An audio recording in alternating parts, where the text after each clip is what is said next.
సిద్దిపేట జిల్లా హుస్నాబాద్లో నేడు జరగనున్న ముఖ్యమంత్రి కేసీఆర్ ప్రజా ఆశీర్వాద సభ ఏర్పాట్లన్నీ పూర్తయ్యాయి. సాయంత్రం 4 గంటలకు ప్రత్యేక హెలికాప్టర్ ద్వారా హైదరాబాద్ నుండి హుస్నాబాద్ సభా స్థలానికి ముఖ్యమంత్రి కేసీఆర్ చేరుకోనున్నారు. సీఎం కేసీఆర్ సభలో పాల్గొని ప్రసంగించనున్నారు.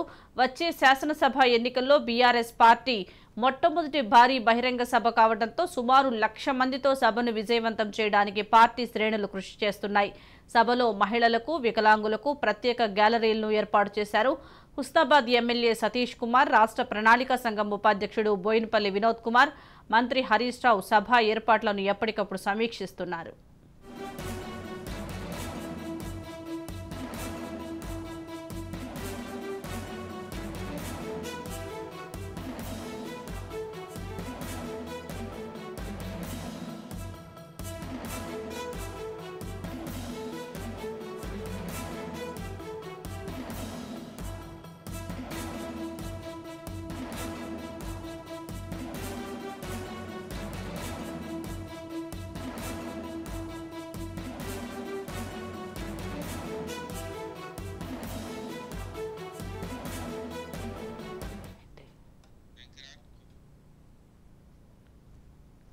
సిద్దిపేట జిల్లా హుస్నాబాద్లో నేడు జరగనున్న ముఖ్యమంత్రి కేసీఆర్ ప్రజా ఆశీర్వాద సభ ఏర్పాట్లన్నీ పూర్తయ్యాయి. సాయంత్రం 4 గంటలకు ప్రత్యేక హెలికాప్టర్ ద్వారా హైదరాబాద్ నుండి హుస్నాబాద్ సభాస్థలానికి ముఖ్యమంత్రి కేసీఆర్ చేరుకోనున్నారు. సీఎం కేసీఆర్ సభలో పాల్గొని ప్రసంగించనున్నారు. వచ్చే శాసనసభ ఎన్నికల్లో బీఆర్ఎస్ పార్టీ మొట్టమొదటి భారీ బహిరంగ సభ కావడంతో సుమారు 1,00,000 మందితో సభను విజయవంతం చేయడానికి పార్టీ శ్రేణులు కృషి చేస్తున్నాయి. సభలో మహిళలకు, వికలాంగులకు ప్రత్యేక గ్యాలరీలను ఏర్పాటు చేశారు.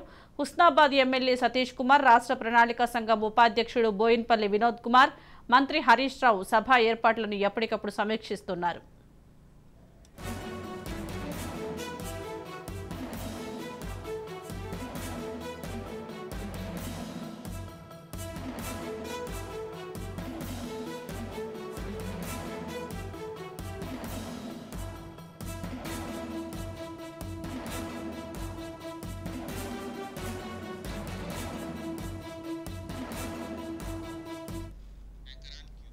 దీనికి సంబంధించి మరింత సమాచారం మా ప్రతినిధి ఫణీంద్ర అందిస్తారు. ఫణీంద్ర, హుస్నాబాద్ లో సీఎం కేసీఆర్ సాయంత్రం బహిరంగ సభ ప్రారంభం కాబోతోంది. ఎన్ని గంటలకు ప్రారంభమయ్యే అవకాశం ఉందంటారు?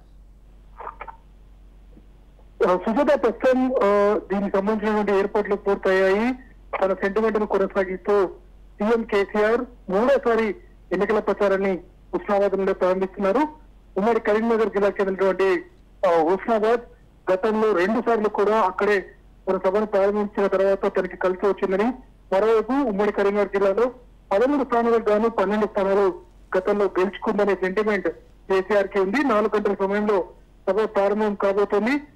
నేరుగా హైదరాబాద్ నుండి హెలికాప్టర్ ద్వారా సీఎం కేసీఆర్ ఇక్కడికి రానున్నారు. మరోవైపు దీనికి సంబంధించి ఏర్పాట్లు పూర్తి చేశారు.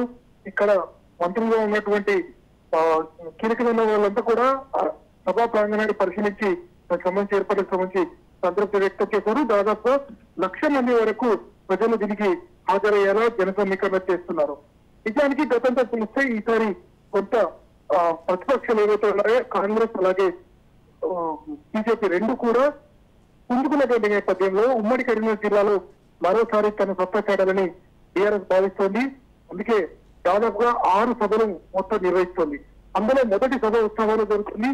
దీని తర్వాత ఇప్పటికే అభ్యర్థులను ప్రకటించడంలో కావచ్చు, అలాగే వారికి బీఫామ్లు అందజేయడంలో అందరికంటే ముందున్న కేసీఆర్ ఈసారి ఇతర ప్రతిపక్షాలను కూడా ఎదుర్కొనే క్రమంలో పూర్తిగా తన సెంటిమెంట్ నమ్ముకున్నారు. దానికి తగ్గట్టుగానే ఏర్పాట్లు కూడా చేస్తున్నారు. ఉమ్మడి కరీంనగర్ జిల్లా ఏ రకంగానైతే ఉద్యమంతో పాటు ప్రభుత్వ ఏర్పాటులో పూర్తిగా వెంట నడిచిందో దాన్ని దృష్టిలో ఉంచుకొని కరీంనగర్ నుండి ఇక్కడ నుండే తన ప్రచార పర్వాన్ని మొదలు పెడుతున్నారు. ఇక ఈసారి మళ్ళీ అధికారంలోకి వస్తే, ముచ్చటగా 3వ అధికారంలోకి వస్తే ఏం చేయబోతున్నామనే దానిపై పూర్తిగా దృష్టి సారించారు. దీనికి సంబంధించి ఇక్కడ వరాల్లో జల్లు కురిపించే అవకాశం ఉంది. తెలంగాణలో ఈసారి వచ్చినట్లయితే ఖచ్చితంగా అనేక కీలక అంశాలు, ముఖ్యంగా గ్యాస్ కి సంబంధించి ఏదైతే ఉందో దాని ధరల విషయంలో మొదటి నుండి కూడా కేంద్ర ప్రభుత్వం కోరుతున్నటువంటి టీఆర్ఎస్ దీనిపై స్పష్టతనిచ్చే అవకాశం ఉంది. దీనిపై భారీ ఎత్తున రిలీజ్ ప్రకటించే అవకాశం, అంటే రాయితీ ప్రకటించే అవకాశం కనిపిస్తుంది. సాయంత్రం 4 గంటలకు ప్రారంభమవుతుంది. తిరిగి 5:15కి తిరిగి కేసీఆర్ హైదరాబాద్ వెళ్ళనున్నారు. ఓవరాల్ గా చూస్తే మాత్రం ఈ సభ ద్వారా మరోసారి అధికారానికి దగ్గర కావాలని బీఆర్ఎస్ అలాగే సీఎం కేసీఆర్ భావిస్తున్నారు. ఫణీంద్ర, సీఎం కేసీఆర్ తో పాటు బీఆర్ఎస్ నేతలు ఇంకా ఎవరెవరు పాల్గొనే అవకాశం ఉందంటారు? నిజానికి కేసీఆర్ కి ఇక్కడ సెంటిమెంట్ ఏంటంటే ఇక్కడ తన రాజకీయ గురువు కెప్టెన్ లక్ష్మీకాంతారావు ఆశీర్వాదం తీసుకుని ఆ తర్వాత ఇక్కడ ప్రచార పర్వాన్ని మొదలు పెడతారు. ఈసారి కూడా అదే విధంగా చేయనున్నారు. దాంతో పాటు కీలక నేతలంతా కూడా ఉమ్మడి జిల్లాకు చెందినటువంటి కీలక నేతలంతా కూడా ఇప్పటికే ఈ సభకు హాజరవుతున్నారు. మరోవైపు 3 గంటల ప్రాంతంలో ఈ సభకు సంబంధించినటువంటి ఏర్పాట్లను మరోసారి పునఃపరిశీలన చేయనున్నారు. దీనిలో అందరూ కూడా పార్టీకి చెందినటువంటి కీలక సభ కావడంతో, ఎందుకంటే ఒక ప్రచార పర్వానికి సంబంధించినటువంటి మొదటి సభ కావడంతో కీలక నేతలు ఎవరైతే ఉన్నారో హరీష్ రావు కావచ్చు, అలాగే ఉమ్మడి జిల్లాకు చెందినటువంటి గంగుల కమలాకర్, ఉప్పల ఈశ్వర్, అలాగే ఇతర నేతలంతా కూడా దీనికి హాజరవుతున్నారు. దీని ద్వారా ప్రజలు తమని ఆశీర్వదించాలని వీరంతా కూడా కోరనున్నారు.